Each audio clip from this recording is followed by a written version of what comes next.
When God speaks, are you listening? Have you ever had the feeling that something invisible is trying to touch your soul? A vague but persistent feeling, as if there is a message lurking in the events happening around you. But no matter how hard you try, you cannot grasp it. There are days when you walk on the path of life where everything seems to turn in an unpredictable direction. The plans you once cherished, the dreams you once passionately pursued, all suddenly vanish into thin air. Opportunities slip through your fingers for no clear reason. The friends you once trusted leave. Relationships that seemed solid crack inexplicably. You ask yourself, why is everything happening like this? Is this just a coincidence, or is something greater at work? Dark days stretch on, trapping you in a spiral of confusion and despair. You turn to God, kneel down to pray with the hope of finding answers. But only silence seems to answer. No sign, no change. Your heart is full of questions. Has God left me, or is he testing me? You wait for an affirmation from heaven, but there is nothing, just a terrifying stillness. Everything in you begins to shake. The faith you once thought was solid now suddenly becomes as fragile as a candle in the wind. You begin to doubt. If God is really there, why doesn't he answer me? But do you know, God is never silent. He is still speaking. It's just that we may be too busy with our pain and disappointment to realize that what is happening is his answer. Nothing happens without a reason.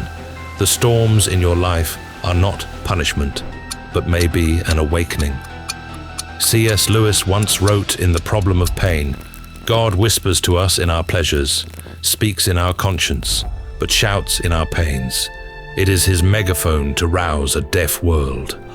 Perhaps you do not hear God because he is no longer whispering. He is shouting. The difficulties you are facing are not a sign of abandonment, but a wake-up call. The losses, the trials may be his way of shaking you to bring you back to the path he has destined. The problem is not whether God is speaking, but whether you are listening. You may be at the most important crossroads of your life. What you see as failures may actually be God's hand protecting and guiding you. But if you do not pay attention, you will miss the message. Stop, be still, listen. Because when God speaks, there is always a reason. Closed doors. There are doors you've placed all your hopes on, paths you thought would lead to a bright future, but then, in a moment, everything suddenly closes before your eyes.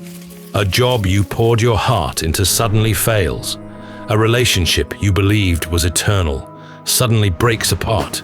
The plans you carefully built, the dreams you thought God had given you, all suddenly turn to ashes.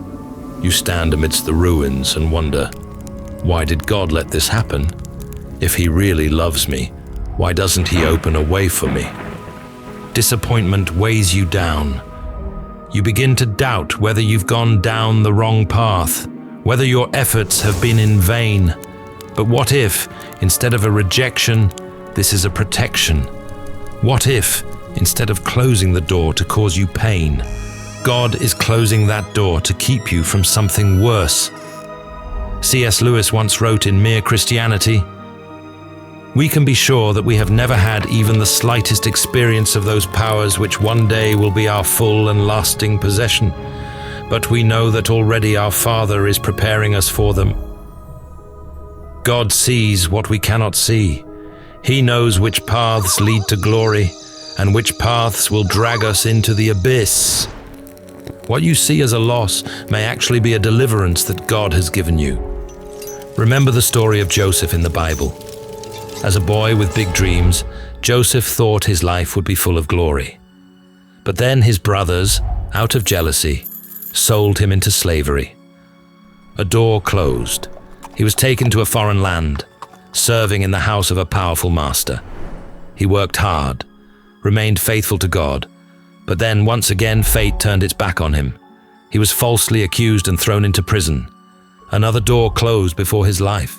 If we put ourselves in Joseph's position, we might ask, why did God let this happen? Why did he let me fall into darkness when I had lived righteously? But what Joseph could not see at that time was that each closed door was bringing him closer to the purpose that God had destined. If he had not been sold into slavery, if he had not been thrown into prison, he would not have had the opportunity to become the vizier of Egypt, saving an entire nation from famine. What initially seemed like betrayal, injustice, failure, all were actually pieces in God's perfect plan. So if a door closes, don't panic. Don't despair. God does not take anything away from you without a reason. When a door closes, believe that He is leading you to a better door, a door that you may not see right now, but will be the door that leads you to the destiny He has prepared. Be patient. Hold on to your faith, for God never closes a door without planning to open a new path for you. Unending storms. There are periods in life you feel like are standing in the middle of an endless storm. Everything seemed to be stable suddenly collapses. One difficulty just passed, another challenge rushes in, pulls you into a vortex of disappointment and fatigue. You try to struggle to get up, but not long after are knocked down by another event.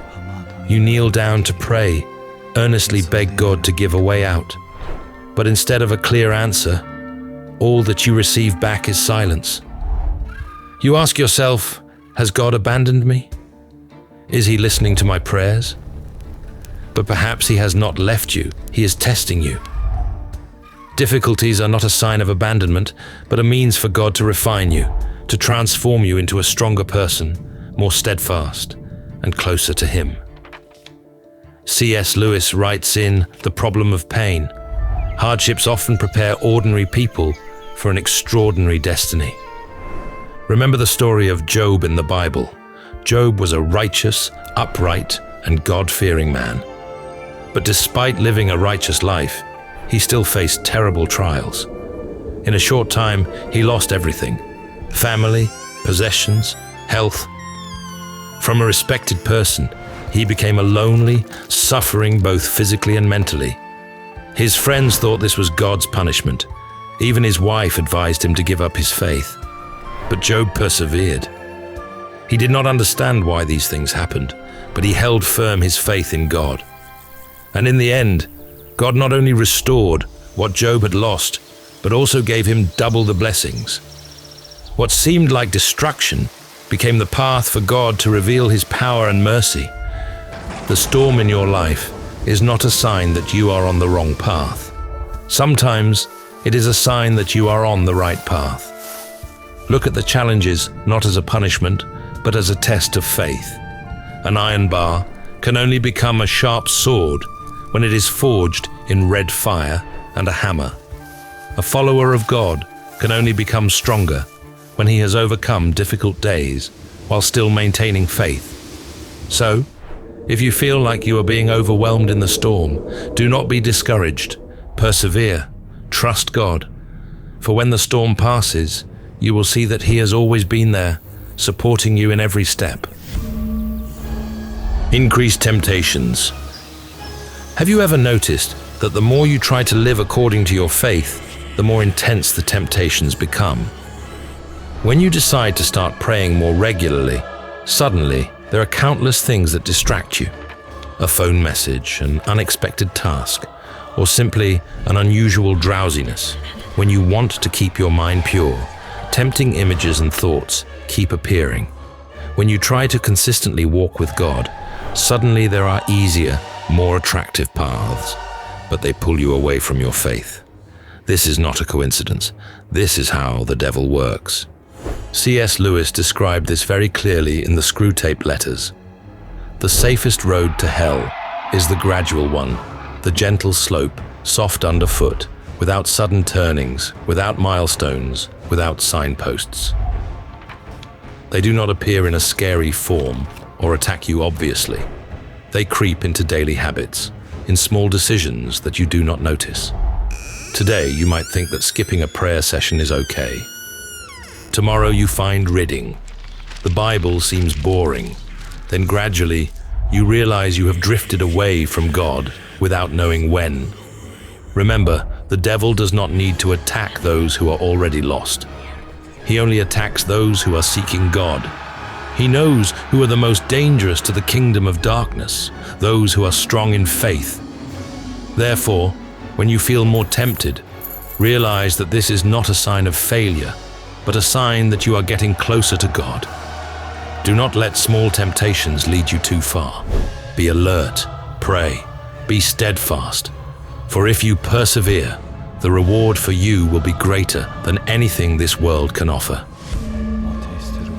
Spiritual loneliness.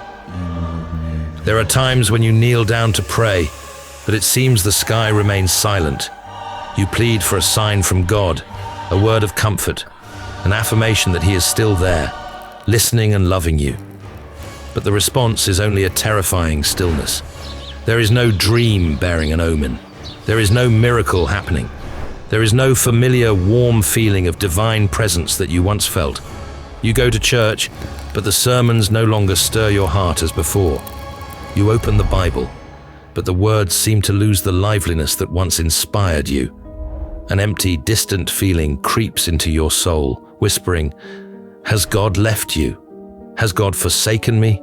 Or have I drifted away from Him? Is my faith growing cold without me realizing it?" But pause for a moment. God's silence does not mean He is no longer there.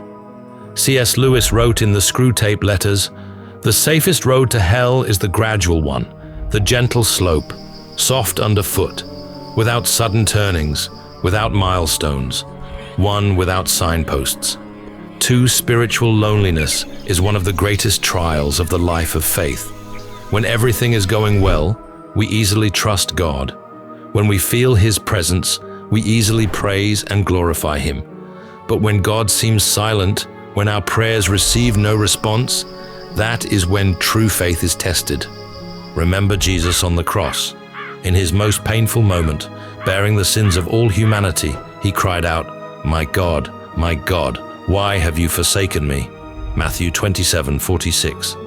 That moment was the peak of spiritual loneliness. But did God the Father truly abandon His Son? No, He was still there, even when Jesus could not feel Him. If Jesus Himself experienced God's silence, then we are no exception. But that silence is not rejection. God does not leave you. He does not abandon you. These periods of silence are not punishment, but a test, an opportunity for you to prove that you love God for Himself, not just for the blessings He gives. So if you are in God's silence, do not give up. Keep faithful. Keep praying. Keep trusting, for God is still there. He is still listening. And when the time is right, He will reveal Himself to you in a deeper way than ever. Final word. What will you do? God never lets you go through hardship without a purpose. He does not test you to make you fall, but to make you grow. There has never been a faithful servant of God who did not experience the fire of trial. Moses had to wander in the desert. Job lost everything. Joseph was sold into slavery. David was hunted. Paul was imprisoned. And even Jesus had to suffer on the cross. But they all had one thing in common. They did not give up.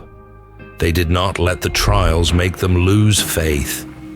C.S. Lewis once said in Mere Christianity, "Faith is the art of holding on to things your reason has once accepted, in spite of your changing moods." There will be times when you feel tired, wanting to give up. You will doubt yourself, even doubt God. But that is the most important moment, the moment that decides whether you will fall or keep going. So, what will you do now? Will you let fear stop you, or will you stand firm in faith? Will you let trials overwhelm you, or will you let them shape you into the person God wants you to be? Remember, God is not punishing you. He is preparing you for something greater. If these words touch your soul, if you see yourself in these signs, then leave a comment. I believe God is working in my life. And don't forget, keep praying, keep trusting, keep walking with God. For when he finishes his work in you, you will realize that all these trials were just stepping stones to bring you to the great plan he has destined. Do not miss that. If this story resonated with you, share your thoughts in the comments below. Don't forget to like and subscribe for more in-depth explorations of history. Thank you for watching, and see you in the next video.